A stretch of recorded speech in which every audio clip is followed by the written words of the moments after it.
lesson number 1. Now start the lesson number 1. The name of lesson number 1 is the sentences.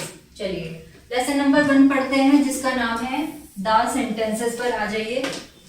वाक्य sentences, इसमें वाक्य क्या होते हैं? सबसे पहले हम इसकी डेफिनेशन की बात करते हैं। यह क्या होता है? चलिए let's start now. A group of word which makes complete sense is called a sentences। यानी कि शब्दों का वह समूह जिसका पूर्ण अर्थ निकलता हो क्या कहलाता है? वाक्य कहलाता है। एग्जाम्पल देखते हैं हम। Ashok is my brother. We saw him there। We saw him there। अब आपने देखा प्यारे बच्चों, इन्होंने कहा है कि शब्दों का वह समूह जिसका पूर्ण अर्थ निकलता हो। पूर्ण इट मींस यानी कि जो सेंटेंसेस हो वो कंप्लीट फॉर्म में हो, वो अधूरा ना हो, आगे पीछे ना हो, जिसका कोई अर्थ निकले उसको हम क्या बोलते हैं? वाक्य बोलते हैं। उदाहरण में दिए गए शब्दों का क्रम से अर्थ। अभिषेक मेरा भाई है, हमने उसे वहां देखा, अतः शब्दों में ऐसा समूह ही सेंटेंस यानी कि वाक्य कहलाता है। चलिए अब हम देखते हैं पार्ट ऑफ सेंटेंसेस यानी कि वाक्य के अंग। वाक्य के कौन कौन से अंग होते हैं उसकी बात करते हैं। वाक्य के 2 अंग होते हैं यानी कि 2 पार्ट्स होते हैं। Number 1 is subject, number 2 is predicate. चलिए अब बात करते हैं सेंटेंस के 2 भाग। नंबर 1 सब्जेक्ट और प्रेडिकेट जो मैंने आपको बताया। अब इसमें दिया गया है we could not hear their voice, the birds flew away. चलिए अब इन्होंने सेंटेंस की बात की है। कौन से वाले सेंटेंस की बात की है? जिन्होंने इसमें हमें सब्जेक्ट और प्रेडिकेट के बारे में बताया है। चलिए अब हम यहां से आपको देखते हैं, मैं आपको बताती हूँ, हम आगे से पढ़ते हैं, उसमें मैं आपको बताऊंगी। सब्जेक्ट यानी कि कर्ता, जो कार्य को करने वाला होता है हम उसे कर्ता कहलाते हैं। It means subject. The subject of sentences is the noun or pronoun about which something is said। यानी कि कर्ता उद्देश्य वाक्य का वह संज्ञा या सर्वनाम होता है जिसके विषय में कुछ कहा जाता है। मैंने अभी बोला यानी कि जिसके बारे में कुछ कहा जाएगा या सेंटेंस जिसके बारे से लिया जा रहा है, सेंटेंस में जो काम को कर रहा है वह कौन है? हमारा कर्ता है। एग्जाम्पल देखेंगे। Rohan reads a book. ये रोहन यहाँ पर क्या है? रोहन हमारा यहाँ पर सब्जेक्ट यानी कि कर्ता है, क्योंकि रोहन ही काम को कर रहा है। Rohan reads a book, Rohan किताब पढ़ता है। किताब कौन पढ़ रहा है? Rohan. He will go to Shimla, यानी कि वह शिमला जाता है। कौन जाता है? वह जाता है। We are playing hockey, way hockey खेलते हैं। They have 4 cows। चलिए आ जाइए। उपयुक्त वाक्यों में रोहन, ही, वी और दे शब्द सब्जेक्ट हैं। प्रत्येक वाक्य में इनके बारे में कुछ कहा गया है। अब इन्होंने कहा है कि यहाँ पर जो रोहन है, ही है, वी है और दे है, वे सब्जेक्ट हैं। प्रत्येक वाक्य में इनके बारे में कुछ कहा गया है। सबसे पहले हम बात करते हैं प्रेडिकेट। चलिए सब्जेक्ट के बारे में मैंने आपको बता दिया, अब हम बात करते हैं predicate. Predicate is the part of sentences which tells something about the subject. वाक्य का वह भाग जो कर्ता के विषय में कुछ बताता है उसे विधेय यानी कि प्रेडिकेट कहते हैं। तो प्यारे बच्चों सुनिए ध्यान से, इन्होंने क्या कहा कि वाक्य का जो भाग कर्ता के विषय में कुछ बताता है। किसके विषय में? कर्ता। इट मीन्स सब्जेक्ट, जो कार्य को करने वाला होता है उसके बारे में जो बताया जाता है वह क्या है? हमारा विधेय। It means predicate. चलिए एग्जाम्पल देखते हैं। विद्या इज स्विमिंग। विद्या क्या कर रही है? तैर रही है। चलिए विद्या तो यहाँ पर सब्जेक्ट हो गई। अब विद्या क्या काम कर रही है? तैर रही है। कौन तैर रही है? विद्या तैर रही है। विद्या क्या कर रही है? तैर रही है। जैसे उसने कहा वाक्य में जो भाग कर्ता के विषय में बताता है। कर्ता के विषय में कौन बता रहा है? स्विमिंग। क्या कर रही है? विद्या स्विमिंग कर रही है। She writes a letter, children play a match, the animal work grazing। उपयुक्त वाक्य में is swimming, writes a letter, play a match और वर्क ग्रेजिंग आदि प्रेडिकेट विधेय हैं, क्योंकि ये क्रम से अपने साथ आए सब्जेक्ट विद्या, शी, चिल्ड्रन और द एनिमल के विषय में बता रहे हैं। चलिए अब हम बात करते हैं काइंड्स ऑफ सेंटेंसेस यानी कि वाक्य के प्रकार। अब वाक्य कितने प्रकार के होते हैं हम इसके बारे में बात करते हैं। वाक्य 5 प्रकार के होते हैं। नंबर 1 इज असर्टिव सेंटेंसेस यानी कि साधारण वाक्य। नंबर 2 इज इंटेरोगेटिव सेंटेंसेस यानी कि प्रश्नवाचक वाक्य। नंबर 3 इज इंपेरेटिव सेंटेंसेस यानी कि आज्ञावाचक वाक्य। नंबर 4 इज एक्सक्लेमेटरी सेंटेंसेस यानी कि विस्मयबोधक वाक्य। तो हमने यहाँ पे बात की कितने प्रकार के होते हैं, 5 प्रकार के होते हैं। चलिए, 5वां हमारा प्रकार है ऑप्टेटिव सेंटेंसेस यानी कि कामना सूचक वाक्य। तो प्यारे बच्चों, हमने कितने प्रकार के सेंटेंसेस पढ़े यहाँ पे, 5 टाइप्स के। अब मैंने उन 5 के आपको नाम बताए हैं, अब आप मैं उनको 5 के बारे में आपको समझाऊंगी। Number 1 is assertive sentences. Number 5 is optative sentences यानी कि कामना सूचक वाक्य। हम 5 कौन कौन से हैं वो हम पढ़ चुके हैं, अब मैं आपको एक्सप्लेन करती हूँ नंबर 1 से। सबसे पहले असर्टिव सेंटेंस के बारे में, यानी कि साधारण वाक्य। द सेंटेंसेस व्हिच स्टेट्स और डिस्क्राइब थिंग्स और report events is called N assertive और स्टेटमेंट। वह वाक्य जो वस्तु के संबंध में बताता है अथवा घटना जानकारी देता है साधारण वाक्य कहलाता है।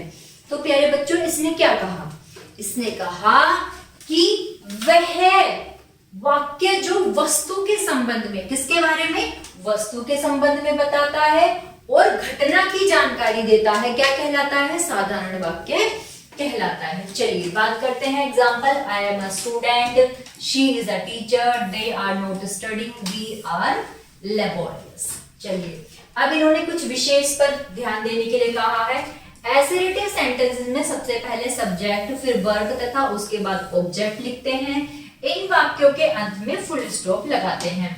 अब इन्होंने कहा है कि जो असर्टिव सेंटेंसेस होते हैं उसमें हम सबसे पहले क्या लिखते हैं, सबसे पहले हम सब्जेक्ट, उसके बाद हमारा वर्ब यानी कि जो कार्य हो रहा होता है, उसके बाद हमारा ऑब्जेक्ट जो हमारा बचा हुआ भाग है, उसके अंत में हम क्या लगाते हैं, फुल स्टॉप लगाते हैं।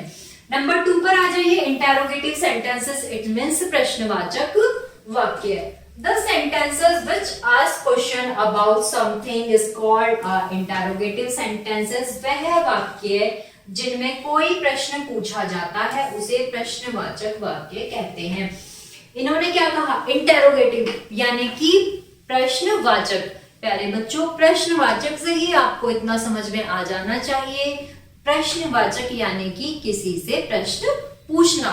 तो बहुत छोटी सी बात है कि अगर हम किसी से आंसर पूछ रहे हैं तो इट मींस क्वेश्चन मार्क लगा लेंगे हम। क्यों? क्योंकि हम किसी से अपने प्रश्न का जवाब पूछ रहे हैं, हम उससे उत्तर पूछ रहे हैं, तो इट मींस हमारा कौन सा है, प्रश्नवाचक वाक्य यानी कि इंटेरोगेटिव सेंटेंसेस, जिसमें हम इंटेरोगेटिव मार्क का प्रयोग करते हैं।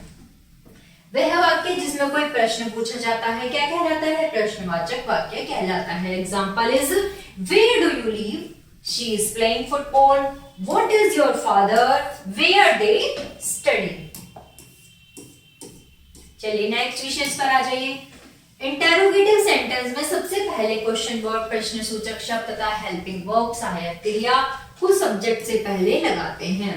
इन्होंने क्या कहा, इन्होंने कहा है कि इंटेरोगेटिव सेंटेंसेस में सबसे पहले क्या लगाते हैं, क्वेश्चन वर्ड लगाते हैं। यानी कि अगर कोई क्वेश्चन हमसे पूछा गया है तो हम सबसे पहले उसके इंग्लिश को लिखते हैं, उसके बाद हम हेल्पिंग वर्ब लिखेंगे, फिर हम उसके बाद किसका प्रयोग करेंगे, सब्जेक्ट से पहले सहायक क्रिया हेल्पिंग वर्ब का प्रयोग करेंगे। इन वाक्य के अंत में क्वेश्चन मार्क लगाते हैं। क्या लगाते हैं इनके अंत में, क्वेश्चन मार्क लगाते हैं। नंबर 3 पर आ जाइए। इंपेरेटिव सेंटेंस यानी कि आज्ञा सूचक वाक्य। The sentence which has some command, request, advice or suggestion is called a imperative sentences। क्या कहा इन्होंने, वह वाक्य जिनमें आज्ञा, विनय, परामर्श या सुझाव आदि के भाव प्रकट होते हैं क्या कहलाते हैं, आज्ञावाचक वाक्य कहलाते हैं। Example is, come here, please help me, don't touch me, always be truthful. तो प्यारे बच्चों, ये क्या था, हमारा एग्जाम्पल था जिसमें इन्होंने हमें बताया कि आज्ञावाचक वाक्य क्या होते हैं, जिसमें आज्ञा की बात की जाएगी, विनय की बात की जाएगी, परामर्श की बात की जाएगी और सुझाव की बात की जाएगी। चलिए अब हम बात करते हैं, फिर से एक विशेष पर आ जाते हैं जो इन्होंने दिया है, विशेष दिया गया है। इन वाक्य का प्रारंभ वर्ब की फर्स्ट फॉर्म से पहले होता है, प्राय सब्जेक्ट यू छिपा रहता है, वाक्य के अंत में फुल स्टॉप लगाते हैं। अब इन्होंने क्या कहा, इन वाक्य के प्रारंभ में वर्ब की कौन सी फॉर्म लगाते हैं, फर्स्ट फॉर्म लगाते हैं, सब्जेक्ट यानी कि यू क्या रहता है, छिपा रहता है, और वाक्य के अंत में क्या लगाते हैं, फुल स्टॉप लगाते हैं। चलिए अब आ जाइए एक्सक्लेमेटरी सेंटेंसेस यानी कि विषम्य बोधक वाक्य। The sentence which express some sudden feeling such as pleasure, sorrow, surprise, etc. is called exclamatory sentences. वह वाक्य जिसमें आकस्मिक भावनाएं, प्रसन्नता, सुख, आश्चर्य आदि का बोध होता है, विस्मय बोधक वाक्य कहलाते हैं। प्यारे बच्चों, अब ये भावना है क्या, भावना की बात कर रहा है, भावना किसी लड़की की बात नहीं कर रहा है। It means feeling. जब हम खुश होते हैं तो हमारे अंदर से हैप्पीनेस, खुशी की भावना प्रकट होती है। जब हम दुख होते हैं तो हमारे अंदर से एक दुख वाली फीलिंग्स आती है। जैसे सपोज हम किसी को बोल रहे हैं कि वह फेल हो गया, तो हम एक सैड वाली भावना को उसके सामने प्रकट करेंगे। जैसे इंडिया की टीम जीत गई है तो हम हुर्रे खुश होकर उसको प्रकट करेंगे। हम उस सडन फीलिंग की हम बात कर रहे हैं। चलिए एग्जांपल देखते हैं। हुर्रे वी हैव वॉन, यानी कि हुर्रे हम जीत गए। व्हाट अ शेम, ये बहुत दुख की बात है। How good you are, hello how are you, या किसी से प्रश्न करना कि आप कैसे हो। इन वाक्य का प्रारंभ hurray, what, how, alas, hello आदि शब्द से होता है। इन वाक्यों में एक्सक्लेमेशन मार्क का प्रयोग होता है। प्यारे बच्चे देखिए, ये है हमारा एक्सक्लेमेशन मार्क। नेक्स्ट हम बात करते हैं नंबर 5, ऑप्टेटिव सेंटेंस यानी कि कामना सूचक वाक्य। The sentences which express a wish और pray is called an optative sentences. वह वाक्य जिसमें इच्छा या प्रार्थना का बोध होता है, कामना सूचक वाक्य कहलाता है। किसका बोध होता है, इच्छा या प्रार्थना का। Example, may you live long, may God help you. चलिए विशेष की बात करते हैं। इन वाक्यों के अंत में एक्सक्लेमेशन मार्क का प्रयोग होता है। जब हमने वहां पर एक्सक्लेमेटरी सेंटेंसेस बनाए थे तो हमने वहां पर एक्सक्लेमेशन मार्क का प्रयोग किया था, लेकिन जब ऑप्टेटिव सेंटेंसेस आते हैं यानी कि कामना सूचक वाक्य आते हैं, वहां हम उसके अंत में एक्सक्लेमेशन मार्क का प्रयोग करते हैं। ध्यान रखने वाली बात बताई है, प्रत्येक सेंटेंस का पहला अक्षर कैपिटल में लिखते हैं। प्रत्येक सेंटेंस में सब्जेक्ट, कर्ता, वर्ब, क्रिया का होना आवश्यक है। प्रत्येक सेंटेंस के अंत में वाक्य अनुरूप फुल स्टॉप, क्वेश्चन मार्क या मार्क ऑफ एक्सक्लेमेशन लगाते हैं। तो प्यारे बच्चों, ये था हमारा क्लास 5 का लेसन नंबर 1। आशा करती हूँ आप सभी को समझ में आया होगा। कोई भी समस्या है तो आप कमेंट बॉक्स में जरूर लिखें, वीडियो को लाइक करें। Thank you.